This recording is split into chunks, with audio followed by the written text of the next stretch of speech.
Hi kids, welcome to my channel freeway to English. आज का जो वीडियो है उसमें हम करने वाले हैं question and answers for our poem please don't read this poem.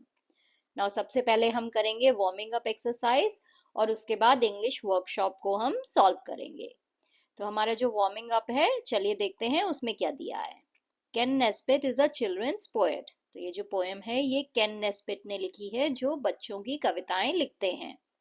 He rights humerus poems, ये जो है मजाकिया पोएम्स लिखते हैं, यानी जिन्हें पढ़ के आपको हंसी आए, ऐसी पोएम्स, ऐसी कविताएं ये लिखते हैं। They express children's feelings and experiences, ये जो पोएम्स हैं इन्हें पढ़ के जो है आपको पता चलेगा कि बच्चों की जो फीलिंग्स हैं, उनके जो एक्सपीरियंस है, वो क्या क्या फील करते हैं, क्या क्या देखते हैं दुनिया में, वो सब इनकी पोएम्स में बताया गया है। Ordinarily all authors want people to read their literature.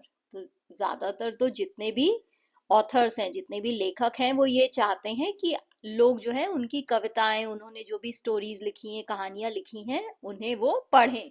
तो हर कोई यही चाहता है ना कि हमने कुछ भी लिखा है तो आप उसे पढ़ो। But funnily the author of this poem keeps on warning the reader not to read his poem. But मजे की बात यह है कि जिसने ये कविता लिखी है वो लोगों को ये चेतावनी दे रहा है कि जो भी पढ़ रहा है ये कविता वो ना पढ़े। तो जो लेखक है वो ये कह रहा है कि आप मत पढ़ो इस कविता को। The warnings have just the opposite effect. तो ये जो वो चेतावनी, ये जो धमकी दे रहा है कि मत पढ़ो, इसका उल्टा इफेक्ट पड़ रहा है। You are tempted even more to read the poem. आपका उतना ही मन कर रहा है जितना वो बोल रहा है कि मत पढ़ो, तो जितना वो कहेगा मत पढ़ो उतना ही आपका मन करेगा कि पढ़ के देखूं। आखिर ये क्यों बोल रहा है कि इसे पढ़ना नहीं है, इसका मतलब कुछ तो इसमें बात है, मुझे पढ़ के देखना पड़ेगा, राइट। तो आपको जिस काम को बोला जाए, जितना मना करा जाए कि नहीं करना है, उतना ही आपका करने का और मन करता है, राइट। जैसे मम्मा बोले किचन में नहीं जाना है, तो मम्मा किचन में जाने को क्यों मना कर रही है, जरूर वहां पे कुछ अच्छा सा खाने के लिए होगा, तो चलो जाके देखता हूँ, है ना। तो जितना कोई मना करता है उतना ही मन करता है। तो वही जो थ्योरी है वो यहाँ पे पोएट ने यूज की है। Have you ever been told not to do certain things? Did you stop doing that immediately? Or did you continue to do same anyway? तो क्या कभी ऐसा हुआ है कि आपको कोई चीज करने के लिए बोला गया हो कि मत करो, ये चीज नहीं करनी है, आपको रोका गया हो, तो आपने फिर क्या किया? जब आपको बोला गया कि वो चीज आपको नहीं करनी है, तो क्या आप एकदम से रुक गए या फिर आप फिर भी वो काम करते रहे? तो ये आपको बताना है। तो यहाँ पे लिस्ट है डोंट्स की, कौन सी चीजें हैं जो मुझे करने से मना किया गया। आप इसमें और भी चीजें ऐड कर सकते हो, जो भी आपको लगता हो, आपको घर में बोला गया है, टीचर ने बोला है कि ये चीज नहीं करनी है, आप वो सब यहाँ पे ऐड कर सकते हो। तो मैंने ऐड किया है don't eat too many candies, ज्यादा चॉकलेट नहीं खानी है, टॉफी नहीं खानी है। तो जब मुझे ये बोला गया तो मैंने क्या किया? मैंने क्या वो चीज खाना बंद कर दिया? नहीं, मैंने खाना बंद नहीं किया, मैं फिर भी वो सब खाती रही, क्योंकि कैंडीज का टेस्ट बहुत अच्छा होता है, चॉकलेट्स, टॉफी, ये सब बहुत अच्छे होते हैं, तो मैंने इन्हें खाना बंद नहीं किया। डोंट टॉक वाइल ईटिंग, खाते हुए बोलना नहीं होता है, ये कहते हैं ना सब लोग, खाते हुए मत बोलो। तो ये जब मुझे बोला गया तो मैंने फिर ये करना बंद कर दिया। Don't play video games for too long, ज्यादा देर तक गेम्स नहीं खेलने हैं, ये बोलते हैं ना मम्मी पापा। तो मुझे जब ये बोला गया तो मैं फिर भी नहीं रुकी, मैं फिर भी जो है वो करती रही, क्योंकि गेम्स खेलने में मुझे बहुत मजा आ रहा था। डोंट स्टे अप लेट, ज्यादा रात में देर तक नहीं जागना है, ये बोलते हैं ना मम्मी पापा। तो मुझे जब ये बोला गया तो मैं ज्यादातर टाइम तो मैं ये नहीं करती हूँ, मैं टाइम पे सो जाती हूँ, बट कभी कभी जब मेरा मन करता है तो मैं फिर देर तक जाग भी जाती हूँ। तो ऐसा मैं करती हूँ कि टाइम पे सो जाती हूँ, बट कभी कभी लेट भी हो जाता है। Don't forget to do homework, ये भी टीचर कहते हैं ना कि होमवर्क करना मत भूलना। तो ये काम जब भी मुझे बोला गया तो मैंने फिर ये किया, मैं जो हूँ अपना काम करना नहीं भूली, मैंने सब कुछ टाइम पे किया।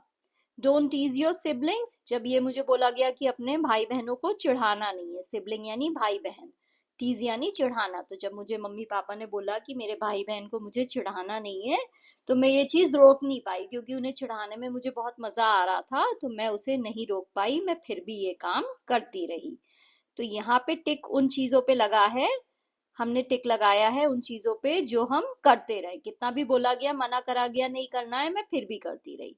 और क्रॉस यहाँ पे उन चीजों पे लगाया है जो मैंने फिर करना बंद कर दिया, मैंने लोगों की बात मान ली।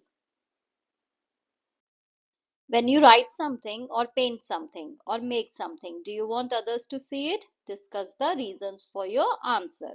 तो जब आप कुछ लिखते हो, कोई पोएम आपने लिखी, कोई स्टोरी लिखी, या फिर आपने कुछ पेंट किया, या फिर कुछ नया क्राफ्ट में बनाया, कुछ भी जब आप ऐसा नया करते हो तो क्या आपका क्या मन करता है कि ये आप दूसरों को दिखाओ या नहीं दिखाओ, और जो भी आपका मन करता है वो क्यों करता है।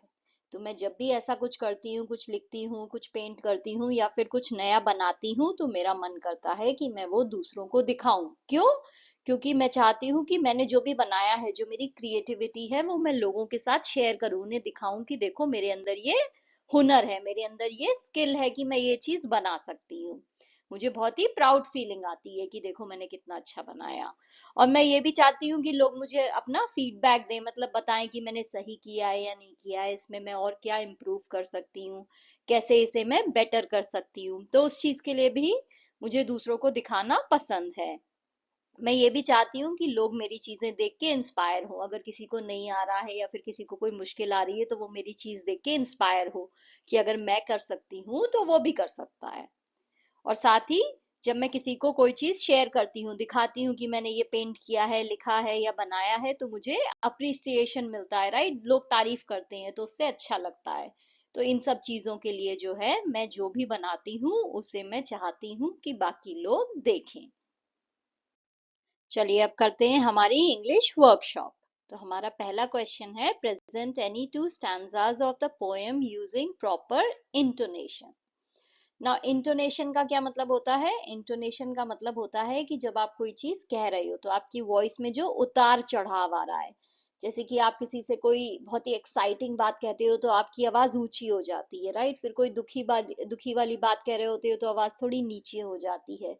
तो ये जो आपकी आवाज चेंज हो रही है, ऊपर या नीचे जा रही है, सवाल है तो सवाल जैसा लग रहा है, जवाब है तो जवाब जैसा, जवाब ज्यादा अच्छा नहीं है तो आप थोड़ा धीरे से बोल रहे हो, तो उसे जो है इंटोनेशन कहते हैं। कि प्रॉपर आप फीलिंग्स के साथ जो है अच्छे से आप एक्सप्रेस कर रहे हो जो भी उन वर्ड्स में लिखा हुआ है।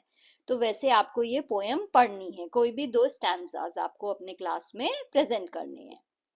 तो मैंने यहाँ पे फर्स्ट टू स्टैंजाज लिए हैं। चलिए देखते हैं इन्हें कैसे हम रीड कर सकते हैं। Please don't read this poem. Please don't read this poem. It's only meant for me. That's it. Just move along now. There's nothing here to see. Besides, I'm sure you would rather just go outside and play. So put the poem down now and slowly back away. Next हमारा question है, find the pairs of rhyming words used in each stanza. तो आपके हर stanza में जो है कौन कौन से राइमिंग वर्ड्स यूज हुए हैं वो लिखने हैं। राइमिंग वर्ड्स मैंने आपको बताया था, वो वर्ड्स होते हैं जो सेम साउंड करते हैं, जो एंड जो है सेम साउंड पे हो रहे हैं, जब आप उन्हें बोल रहे हो तो साउंड सेम आ रहा है, वो हुए राइमिंग वर्ड्स। तो कौन कौन से हैं? स्टैंजा 1 में है मी सी, स्टैंजा 2 में प्ले अवे, स्टैंजा 3 में नाइस टॉयज, 4 में लाइन माइन, 5 में स्टॉप कॉप, 6 में जेल फ्रेल, 7 में मिस्ड एग्जिस्ट, 8 में फन डन एंड 9 में डू टू। नेक्स्ट क्वेश्चन है, think and answer. The poet is telling someone not to read the poem, who is that someone? तो ये जो poet है ये किसी से कह रहा है कि ये पोएम नहीं पढ़नी है, तो वो किससे कह रहा है कि पोएम नहीं पढ़नी है? तो वो जो है रीडर से कह रहा है, जो भी पढ़ रहा है उससे पोएट कह रहा है कि तुम्हें नहीं पढ़ना है। What did you feel when you read the line please don't read the poem? आपको कैसा फील हुआ जब आपने इस लाइन को पढ़ा कि प्लीज इस पोएम को मत पढ़ो? When I read the line please don't read this poem, I felt curious and wanted to read it even more to find out why I shouldn't. तो जब मैंने ये लाइंस पढ़ी कि प्लीज इस पोएम को मत पढ़ो, तो मेरा और मन करा, मैं और क्यूरियस हुई, मेरे अंदर और जिज्ञासा आई और ये फीलिंग आई कि मुझे जानना है आखिर ऐसा क्यों बोल रहे हैं कि मुझे ये पोएम नहीं पढ़नी है।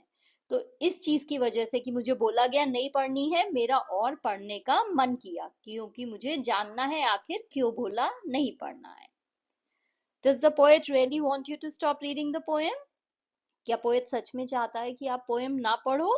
No, the poet doesn't really want us to stop reading the poem. By repeatedly telling us not to read it, the poet is playfully encouraging us to keep reading out of curiosity. तो poet ऐसा सच में नहीं चाहता है कि हम poem ना पढ़ें। वो बार बार हमें इसलिए कह रहा है कि हम ना पढ़ें, क्योंकि जो है वो हमें कहीं ना कहीं एनकरेज कर रहा है, हमें और बढ़ावा दे रहा है। क्योंकि वो बार बार जब कह रहा है कि नहीं पढ़ो नहीं पढ़ो, तो हम उसे क्यूरियस होके और पढ़ेंगे, हमारे अंदर और जिज्ञासा आएगी और ये फीलिंग आएगी कि आखिर ये बार बार ना क्यों बोल रहा है। तो सिर्फ इस चीज को जानने के लिए कि वो ना क्यों बोल रहा है, मैं उसे और पढ़ूंगी। What does the poet mean when he says, tell all your friends and family they shouldn't read it too? Poet का इस लाइन से क्या मतलब है कि अपने दोस्तों को, अपनी फैमिली को भी बोलो कि वो ये चीज ना पढ़ें। तो when the poet says tell all your friends and family they shouldn't read it too, he means to spread the fun and curiosity of the poem to others, encouraging them to read it as well.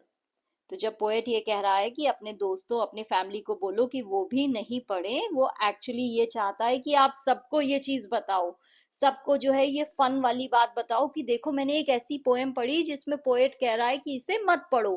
तो जितना तुम इस news को फैलाओगे, जितना तुम सबको बोलोगे कि ये पोएम देखो पोएट ने बोला नहीं पढ़नी है, तो सभी लोग सोचेंगे अरे क्यों ऐसा बोल रहे हैं, हम भी पढ़ के देखते हैं, हम भी पढ़ के देखते हैं। तो आप जितना लोगों को ये चीज बताओगे, उतना और लोग इस पोएम को पढ़ेंगे, इसलिए पोएट ने ऐसा कहा है। What situation the following lines remind you of? Put the poem down now and slowly back away. आपको ये लाइन पढ़ के कौन सी सिचुएशन याद आती है कि ये पोएम अभी की अभी नीचे रख दो, अभी की अभी किताब नीचे रखो और पीछे हट जाओ, वापस चले जाओ, तुम्हें नहीं पढ़ना है। तो जब आप ये लाइन पढ़ रहे हो, आपको किस चीज की याद आ रही है? The line put the poem down now and slowly back away reminds me of situations when someone discovers something they are not supposed to see and is warned to step away, like in spy movies or when caught sneaking into a restricted area. तो जब मैं ये line पढ़ रही हूँ तो मुझे ऐसी सिचुएशंस याद आ रही हैं जिसमें कभी गलती से मुझे कोई चीज पता चल जाए जो मुझे नहीं पता होनी चाहिए। तो मुझे बोला जाता है कि चलो चलो यहाँ से हट जाओ, यहाँ से जाओ, ये तो तुम्हें देखना ही नहीं था, जाओ जाओ, किसी को बताना नहीं, राइट। जैसे कि स्पाई मूवीज में होता है, वो जो जासूसी मूवीज होती हैं, उसमें कोई गलती से देख ले कि किसने क्या किया है, तो आपको लगता है अरे, उसे बोला जाता है ना तुम्हें किसी को नहीं बताना है, यहाँ से जाओ जाओ, तुम्हें तो पता ही नहीं होना चाहिए था। या फिर मूवीज में दिखाते हैं किसी को कोई ऐसा एरिया बोला गया है कि वहां पे किसी को नहीं जाना है, और कोई वहां पे चला गया, कोई किसी ने छुप के देख लिया वहां क्या हो रहा है। तो मुझे वो सारी सिचुएशंस याद आ रही हैं मूवीज वाली, जिसमें जो है बोला जाता है कि ये काम नहीं करना है और फिर भी वो हो जाता है। नेक्स्ट क्वेश्चन है decide whether the following things are right और रॉन्ग। तो आपको बताना है ये जो सेंटेंसेस हैं, ये जो काम बोला गया है, ये जो चीज है इसमें डिस्क्राइब की गई है, वो सही है या गलत है, हमें ऐसा करना चाहिए या नहीं करना चाहिए। और उसके बाद आप जो भी बोल रहे हो राइट या रॉन्ग, उसका आपको रीजन भी देना है कि आप ऐसा क्यों कह रहे हो। तो पहला है रीडिंग समवन एल्सेस लेटर, किसी और का लेटर पढ़ना, क्या ये सही बात है या गलत है? ये गलत बात है, हमें किसी का भी लेटर नहीं पढ़ना चाहिए। अगर लेटर के ऊपर आपका नाम नहीं है तो आपको नहीं पढ़ना चाहिए, क्योंकि जिसका नाम है ये उसी का है, प्राइवेट है, पर्सनल है, और हर किसी को राइट होता है उनकी प्राइवेसी का, तो इसलिए हमें किसी का भी लेटर नहीं पढ़ना चाहिए। रीडिंग समवन एल्सेस डायरी, किसी की डायरी पढ़नी चाहिए? नहीं, ये भी गलत है, क्योंकि डायरी जो है पर्सनल है, प्राइवेट है, उसमें उसके पर्सनल थॉट्स हैं, फीलिंग्स हैं, तो उसकी परमिशन के बिना उस चीज को पढ़ना गलत बात है।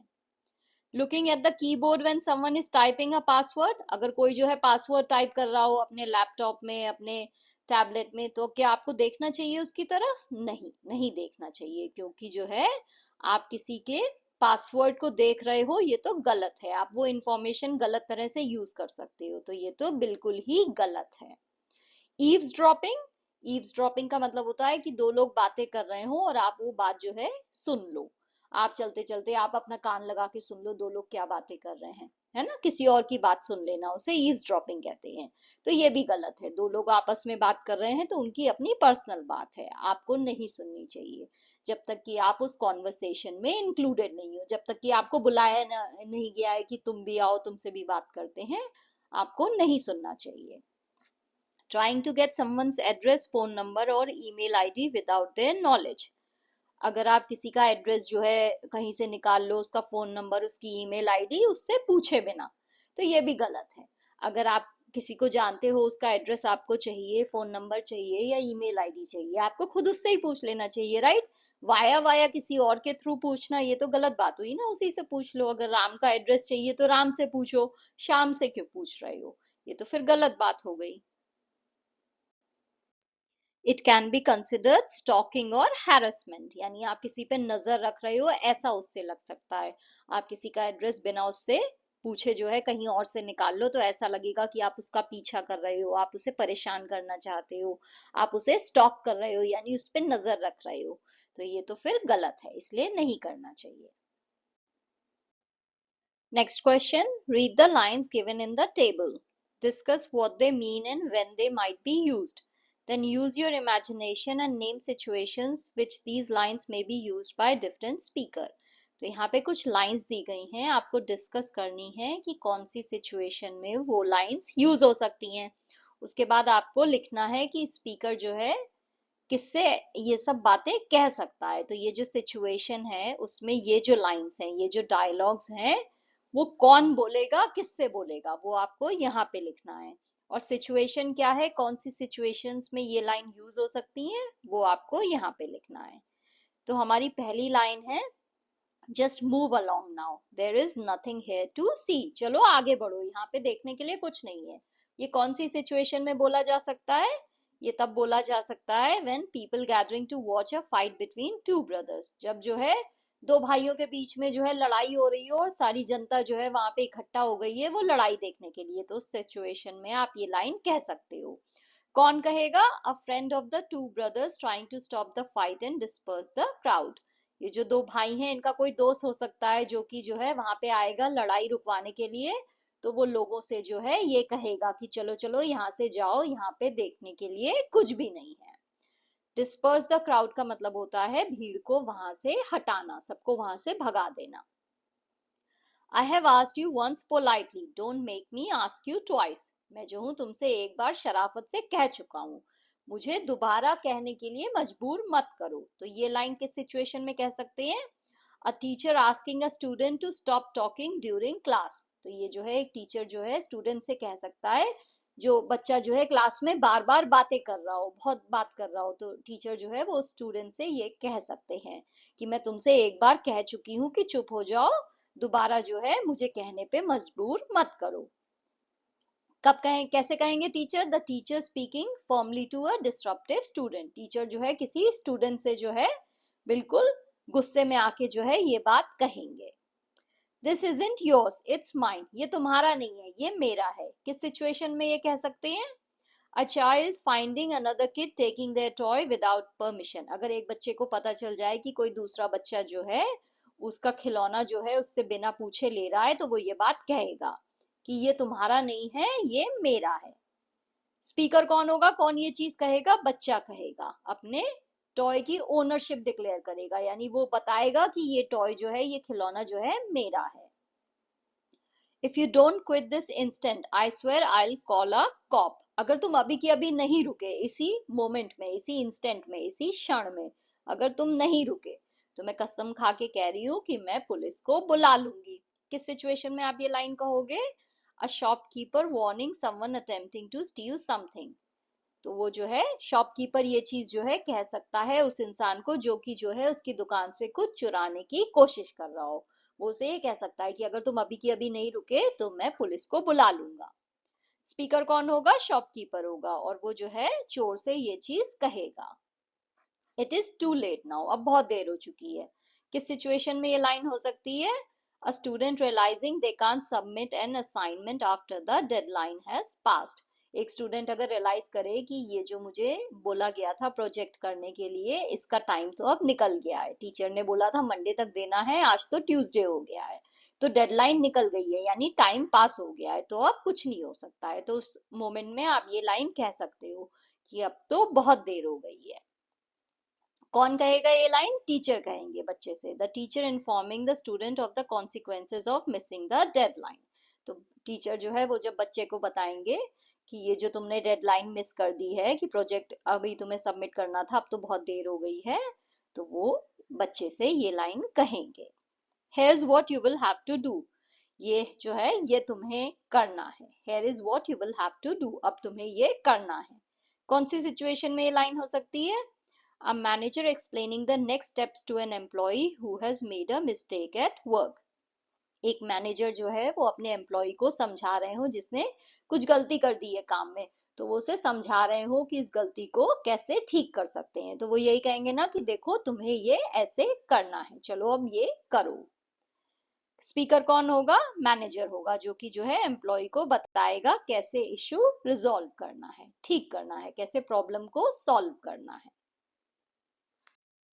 क्वेश्चन नंबर 6 में आपको जो है कुछ लाइंस दी गई हैं, आपको उन लाइंस के आगे पीछे और लाइंस ऐड करके डायलॉग बनाना है। यानी अगर आपको मैंने लाइन बोली इट्स ओनली मेंट फॉर मी, ये सिर्फ मेरे लिए है, तो आपको इस लाइन के आगे पीछे और डायलॉग्स ऐड करने हैं और एक छोटी सी कॉन्वर्सेशन जैसा बनाना है कि किस मोमेंट पे आप ये चीज बोलोगे।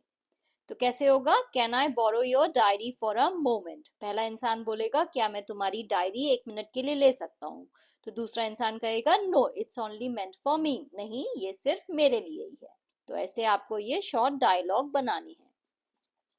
नेक्स्ट है हमारी line that isn't very nice, ये तो कोई अच्छी बात नहीं है। तो कैसे कहेंगे? पर्सन 1 कहेगा hey you took my chocolate without asking, that isn't very nice.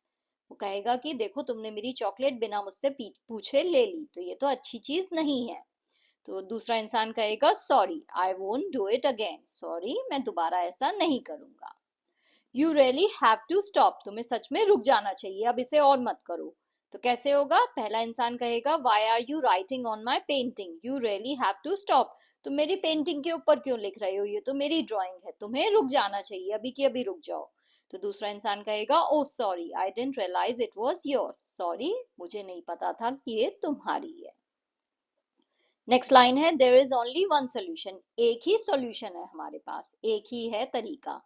तो कैसे होगा? पहला इंसान बोलेगा I don't know how to fix this mistake, पहला इंसान कहेगा मुझे नहीं पता कि कैसे इस गलती को हम ठीक कर सकते हैं। तो दूसरा कहेगा there is only one solution, सिर्फ एक ही तरीका है। तो पहला इंसान कहेगा tell me what it is please, मुझे प्लीज बताओ कि क्या तरीका है, कैसे मैं इस मिस्टेक को सॉल्व कर सकता हूँ। तो ऐसे आपको जो है शॉर्ट डायलॉग्स बनाने हैं इन लाइन से। नेक्स्ट क्वेश्चन है find all contracted forms used in the poem. Contracted forms क्या होते हैं? जब आप जो है दो वर्ड्स को जोड़ के एक वर्ड बना रहे हो, जैसे डू नॉट को जोड़ के आपने क्या कर दिया? डोंट कर दिया, तो कॉन्ट्रैक्ट कर दिया, यानी इन्हें जोड़ दिया और छोटा कर दिया, उसे कॉन्ट्रैक्शन कहते हैं, जब आप किसी चीज को जोड़ के छोटा कर दो। तो कौन से ऐसे वर्ड्स हैं आपकी पोएम में जो कॉन्ट्रैक्टेड फॉर्म में यूज हुए हैं? तो डोंट है, आई हैव है, आई हैव होता है ऐसे आई, isn't is not, your you are, it's it is, there's there is, he'll he will, you'll you will। तो जब आप ये कॉन्ट्रैक्टेड फॉर्म बोलते हो तो वो शॉर्ट आता है, ओके जो प्रोनाउंसिएशन है वो पूरा नहीं होता है, पूरे वर्ड का नहीं होगा, वो शॉर्ट हो जाता है। जैसे डोंट और ये है do not, I've I have, isn't is not, your you are, it's it is, there's there is, he'll he will, you'll you will। तो याद रखना है कॉन्ट्रैक्टेड फॉर्म्स में जब वर्ड होते हैं तो प्रोनाउंसिएशन थोड़ा सा चेंज होता है। नेक्स्ट आपका लैंग्वेज स्टडी का एक पोर्शन है जिसमें आपको बताया गया है बी एंड हैव के फॉर्म से जो है आप क्वेश्चंस जो है वो फॉर्म कर सकते हो बिना डू लगाए। जैसे कि यहाँ पे है are you writing a story, तो यहाँ पे आपने बिना डू लगाए क्वेश्चन फॉर्म कर दिया है, क्या तुम एक स्टोरी लिख रहे हो। बी क्या होता है? बी होता है is am are was were, right, be के फॉर्म्स हैं is am are was were, इन सबको बी कहते हैं। तो इनसे जो है हम क्वेश्चंस कैसे बना सकते हैं वो आपको यहाँ पे बताया गया है। Is she going home, were they reading their homework, where are you going, what is she painting, why are you laughing. तो यहाँ पे ऐसे ही हैव से क्वेश्चन बनाया है, have I made a mistake, have you written this, has he given you a book, what have you drawn, why has he come, where have you put it. तो ऐसे जो है आप B and have से जो है questions बना सकते हो बिना डू लगाए। Thank you for watching. अगर आपको वीडियो पसंद आया है तो लाइक एंड कमेंट जरूर करना। कमेंट करके मुझे जरूर बताइएगा कि वीडियो कैसा लगा। और आप अगर किसी और चीज के बारे में वीडियो चाहते हो, कोई और क्वेरी है आपकी, तो भी कमेंट करके मुझे बताना। चलिए अब मिलते हैं नेक्स्ट वीडियो में। बाय।